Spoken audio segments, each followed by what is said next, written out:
Good morning, Cempakans. Again, we meet online. This is my fourth assembly. Remember, last assembly, I asked you to pen down your thoughts on three zones: fears, learn, and growth.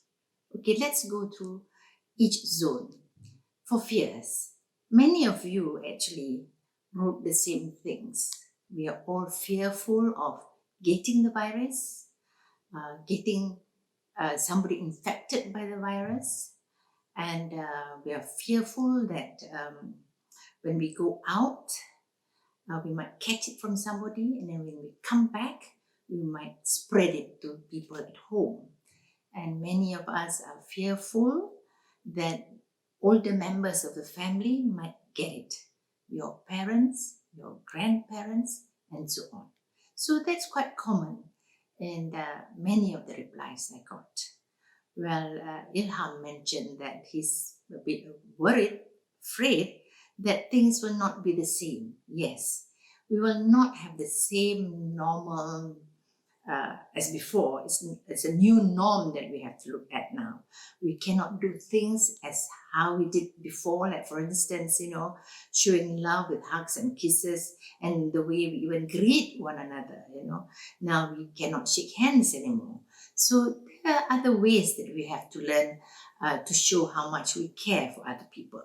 Maybe a kind word, maybe a smile, so that sort of thing.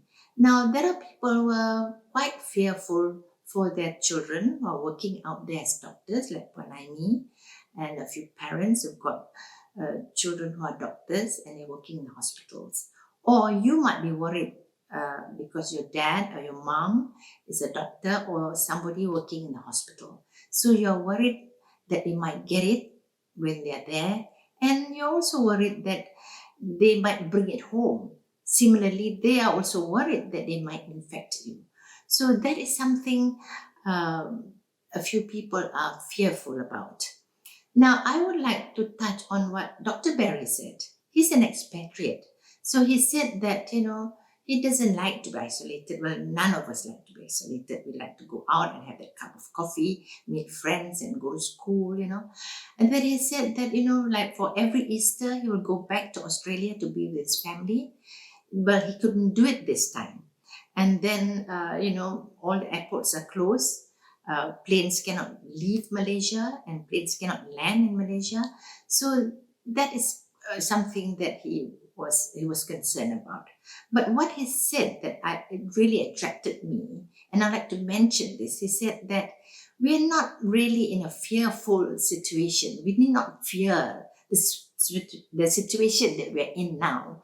And I agree with him, because whatever we are afraid of, we can do something about it. We can stop the spread of this virus, and we will not get it if we do not go out, and if people practice social distancing, and if we wash our hands regularly, then we will not spread the virus. So there's nothing to be fearful about. What Dr. Barry said is, this is a very sad situation. Yes, it is sad. Sad because we cannot go to school, we cannot meet our friends, we cannot visit, you cannot visit your grandparents, and grandparents cannot see their grandchildren, and we are not free to go anywhere and do whatever we want to do. So it's a bit sad.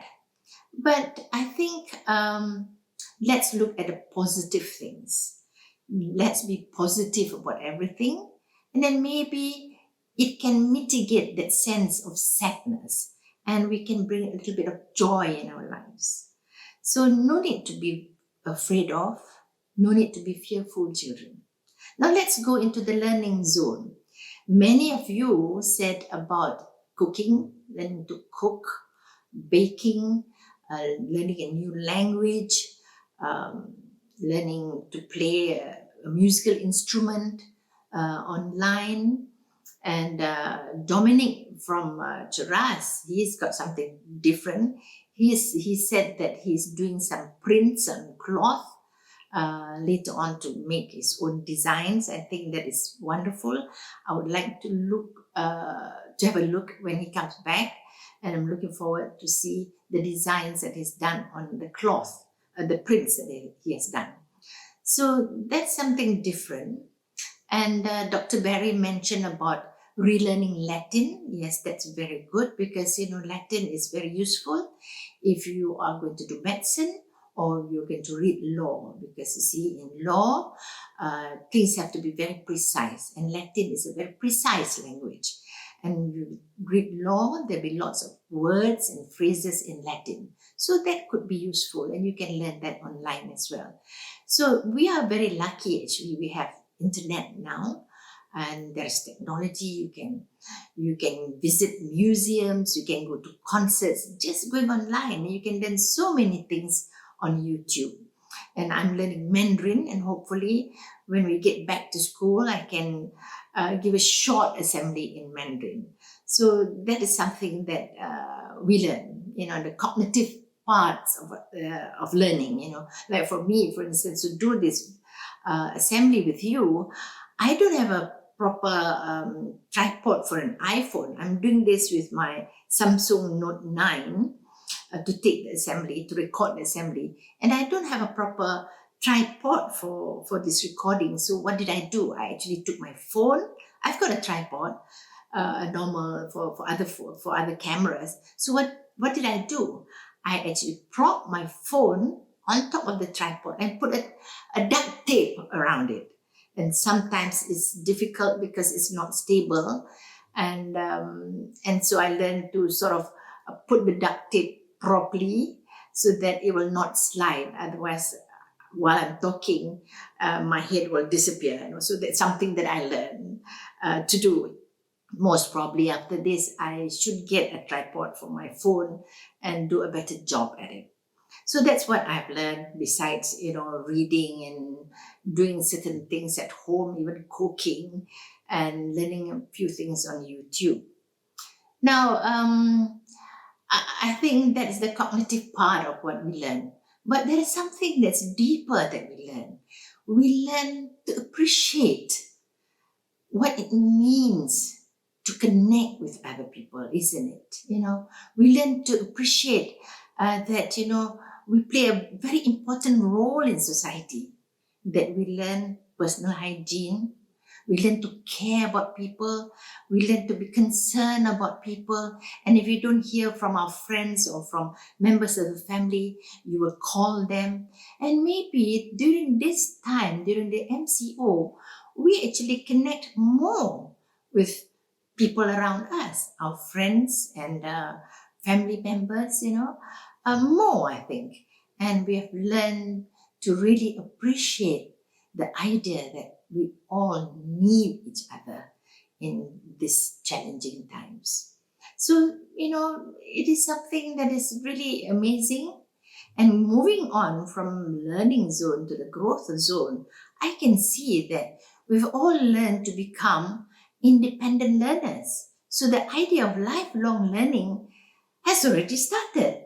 Even the little kids, I can see lots of videos of children making things in the house, playing with puzzles and, enjoying doing activities with their parents. The older children are going into deeper things and learning something that they didn't have time to learn, or they didn't have time to hone their own skills or their own interests. So you can do that. You can learn how to take good photographs just by going online, and even to go into creative writing. You can take up a course and do this. So I think there's a lot of potential of growth of your mind into so many things. It is borderless. Learning is borderless. You have become a lifelong learner by first learning to be an independent learner. And people are doing amazing things.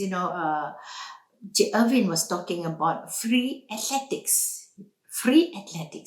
And he said this is doing workouts with the weight of your own body. So look that up, and then maybe you can do the same thing. So you don't need to go to a gym. You don't need an exercise machine, all those expensive and sophisticated machines at home. All you need is yourself, and just use your own weight to work out. But I must say, what is very important, you must not only just work out, you must make it a routine. And many people said this also from the learning to the growth side, to make it a routine. They have learned to be self-disciplined, self-control.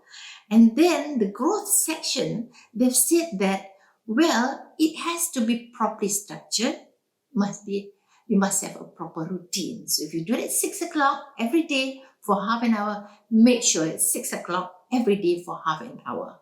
But I've gone a step further. What I've done is actually I exercise every day at 6 o'clock for half an hour, and I also record it.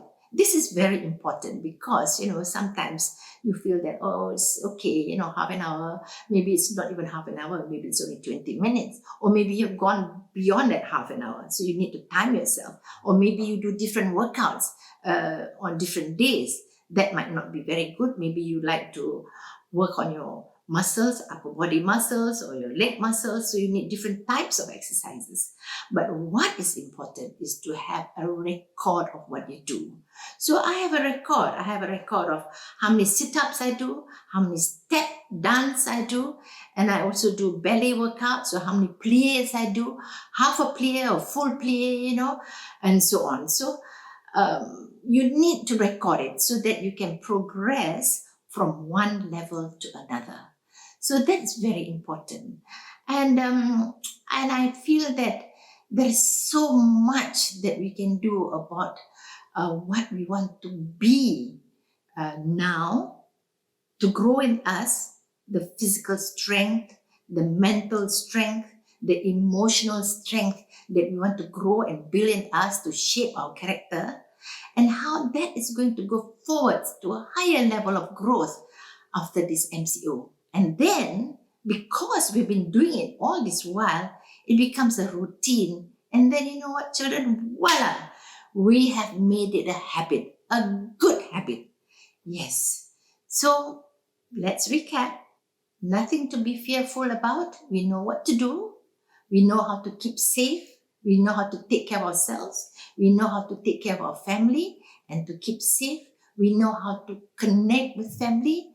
We know what to learn and how to grow it. We know how to define ourselves, to define our character, the strength of character that we need. Now, let's look at things that should define us. I would like to talk about the value that we put on ourselves. Okay, what do we value now? I think during this MCO and this virus, we find the best in people and the worst in people. So let's value the best in people and the best and positive things that has happened. I've read and I've seen that the world has healed itself. Remember, our virtual voices heal the world? Well, it's like a miracle, Now there's less air pollution, there's less water pollution, noise pollution. Actually, we don't get it. I live near a roadside, main road. I don't hear any cars anymore. My plants are growing very well because there's no air pollution.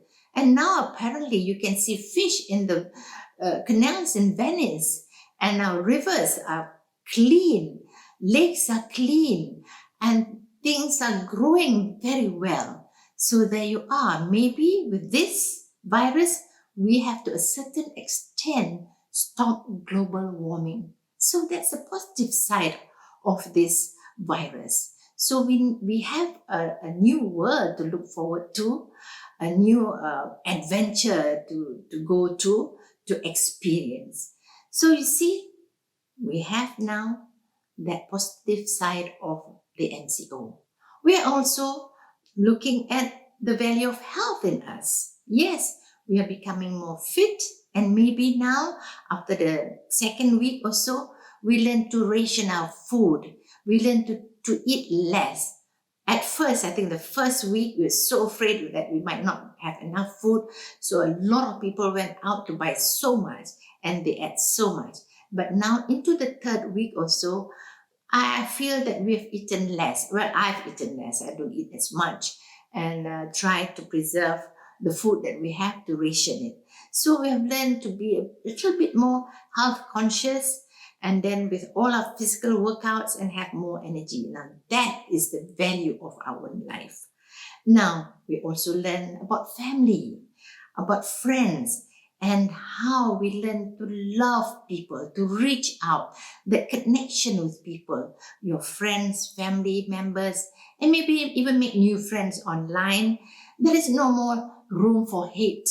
We learn to love other people, to love yourself and other people. It's not just learning love of human beings or people. Love the things that you have, the things that you learn to know. You learn now that you don't need a lot of stuff. So whatever you have, you learn to treasure it. You learn to love your work, and you have learned to love your work because you have put in a lot of time on your work now, and you find it is so interesting. It is an eye opener, and you learn to love it. So continue with that. Now we need to have a sense of gratitude. Yes, a deep sense of gratitude. God bless all of us. You can just imagine how difficult it is for many people in the world going through these really, really challenging times. But we are blessed, and we must always feel grateful that, there's always something to say thank you for. Always be happy and grateful whatever you get. Now, it's not only what you get. You have to show some kindness. And you know what? If you practice this, trust me, you will feel good at giving something. Giving a piece of yourself. It's not talking about giving money or stuff. But if you can't go out there and help, maybe some money would help other people to do the things that you cannot do. But most of the time, think about giving yourself, giving your own service yourself, even making up your room. That is being kind to the people who always make up your room for you, doing something, doing some cooking for a change. So people who cooks in the house may take a rest and you do the cooking, clean the house together. So that is being kind to other people. And that, I tell you, you feel good when you do that, And then another thing that's very important is integrity. If you have integrity, it means that you're doing something good, even if nobody's looking. People always are afraid of being caught. For instance, beating the red light, or you don't want to be caught for doing something not good. So you wait. If the teacher's watching, then you behave. If the teacher's not watching, you misbehave. Adults also sometimes like that. You drive a car when there's no policeman, you don't put on your belt, or you beat the red lights. But if you have integrity, what does it mean? Integrity is when you do something good or do the right thing the right way, even if there's nobody watching you, nobody's policing you, and you just do it right. And you know what? You feel good because it is your nature to be good. And if you do it all the time, mindful of it, there is no more, you don't have that, you will develop a very clear conscience. You have a clear conscience deep inside you to say that, look, this is not good for me and not good for other people. So there you are. Please, Cempakans, remember, look at the good things that has happened. Look at the positive things around us. Be your best and do your best. Bring out the best in you. We need to be, remember, physically fit, emotionally stable, and spiritually strong to go through this. And we do it together. We must do it together. We all have a role to stop the spread of this virus. And we must have the idea that we are going to return, and we are going to be stronger when we come back. So with that, Cempakans, take care, keep safe, smile, and spread the love. Thank you.